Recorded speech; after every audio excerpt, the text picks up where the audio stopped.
I think we have a lot to build on, a lot of positives today. I just got to keep trying to get better. You know, it's a long season. Try not to get too down in the dumps. Try not to get too high.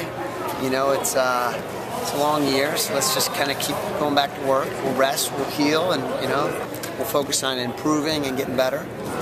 It's nice just being able to come here and get 4 pins. And this year I got the Outstanding Wrestler, so it's nice. It's my first year winning that, and hopefully next year will be a 4-time PSAC champ. Got a lot of great showings, but I just like Casey Davis, you know, moving up a weight, and he dominated. You know, I was really impressed with Casey. Mitchell Port looked outstanding in the finals. Corey Mines wrestled as well as he has. David Habit that kid that David Habit beat the returning national champion a couple weeks ago.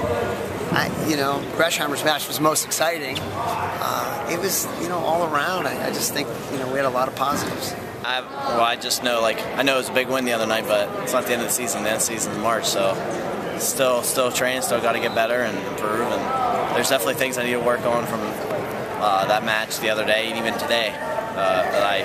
Things I can improve on. We know there were 4 first period pins, but there's always room for improvement. So.